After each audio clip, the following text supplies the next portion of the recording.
ब्रह्मा गुरु विष्णु गुरुदेव महेश्वर गुरु साक्षात परम ब्रह्म तस्मै श्री गुरवे नमः। ओम ज्ञानं तिमिरान्धस्य ज्ञानाञ्जनशलाकया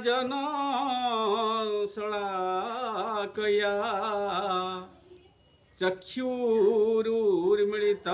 येन तस्मै श्री गुरवे नमः। সেই গুরুদেবଙ୍କ চরଣାরবিନ୍ଦରେ ଅନନ୍ତବାର ପ୍ରଣାମ ଜଣାଇ ମୁଁ ଦୁଇ ପଦ କଥା ଆଜି ସମସ୍ତଙ୍କ ପାଇଁ ରଖିବି। ସେ କଥାଟି ହେଲା କ'ଣ ନା, ଆମେ ଯେତେବେଳେ ସଂସାରରେ ଜନ୍ମ ହେଇଛେ ଆମେ ଜୀବନ କାଳ ଭିତରେ ପାଞ୍ଚଟି ଗୁରୁ, ପାଞ୍ଚ ଜଣ ଗୁରୁଙ୍କର ଆବଶ୍ୟକତା ରହିଛି। କ'ଣ ସେ କେଉଁମାନେ ସେମାନେ ସେ ଗୁରୁ ହେବେ ନା, ପ୍ରଥମେ ଆମର ଯେ ଆମକୁ ଜନ୍ମ ଦେଲେ ଆମର ପ୍ରଥମ ଗୁରୁ ହେଲେ ମାତା ଗୁରୁ, ଦ୍ୱିତୀୟତଃ ପିତା ଗୁରୁ,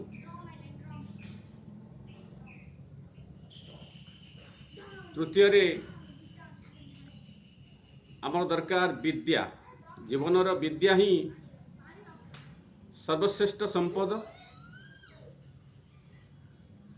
ପୂର୍ବେ କିନ୍ତୁ এই যে বিদ্যাগুরু মানে মাটিবংশ অবধান মানে চাটশাড়ী খোলি গাঁ গাঁরে পাঠ পড়াউଥିଲେ। বর্তমান সে চাটশাড়ী প্রথা ନାହିଁ।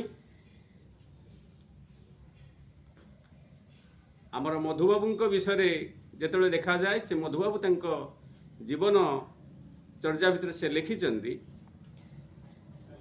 ଯେ ତାଙ୍କର ମାଟିବଂଶ ଚାଟଶାଳୀରୁ ବିଦ୍ୟା ଆରମ୍ଭ କରି ସେ ଶେଷରେ ବାରିଷ୍ଟର ପର୍ଯ୍ୟନ୍ତ ପାଠ ପଢ଼ିଥିଲେ। ତେଣୁ ସେଇ ଯେଉଁ ବିଦ୍ୟାଗୁରୁ ମାନେ ପ୍ରଥମ ଥିଲେ ଚାଟଶାଳୀ ଅବଧାନ ମାନେ।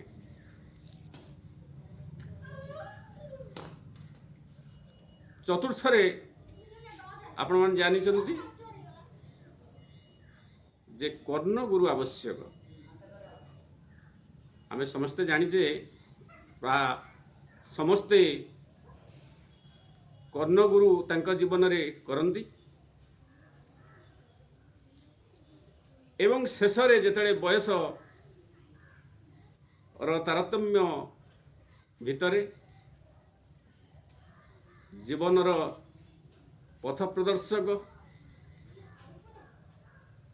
ସଦଗୁରୁଙ୍କର ଆବଶ୍ୟକ ହୁଏ ବା ତତ୍ତ୍ୱଗୁରୁଙ୍କର ଆବଶ୍ୟକ ହୁଏ।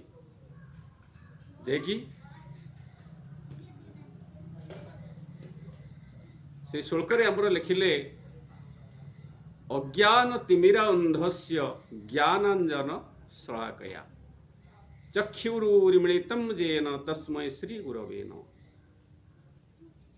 ଆମ ଚକ୍ଷୁକୁ ଏକ ଅଜ୍ଞାନ ଅନ୍ଧକାରରେ ପୁଟୁଳି ଘେରି ରହିଥାଏ। ଅର୍ଥାତ୍ ଆମେ ଭଗବାନଙ୍କ ମାର୍ଗକୁ ଯିବା ପାଇଁ କୌଣସି ପ୍ରକାର ଆମେ ବାଟ ଜାଣିନଥାଉ। ସେଇ ଯେଉଁ ପଥଟିକୁ ପରିଷ୍କାର କରନ୍ତି ସଦଗୁରୁ। ବର୍ତ୍ତମାନ ସମାଜରେ ସଦଗୁରୁଙ୍କର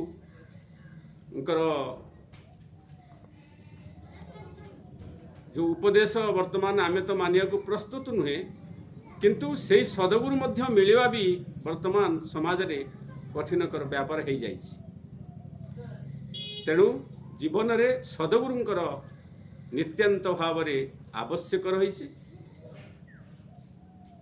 ଯେଉଁ ତତ୍ତ୍ୱଗୁରୁ ବା ସଦ୍ଗୁରୁ ଏ ମଣିଷ ଜୀବନକୁ ଶେଷ ସମୟ ପର୍ଯ୍ୟନ୍ତ সেই ଈଶ୍ୱରଙ୍କ ଦିଗଦର୍ଶନକୁ ମାନିବାକୁ ଆଗେଇ ନେଇଯାଏ। ଭକ୍ତଟିଏ କହେ, ହେ ପ୍ରଭୁ ନିୟ ମୋତେ ଅସତ୍ୟରୁ ସତ୍ୟ ପଥେ, ହେ ପ୍ରଭୁ ନିୟମତେ ଅନ୍ଧାରରୁ ଆଲୋକ ପଥେ। ଏହା ହିଁ ଆଜିର ବାର୍ତ୍ତା।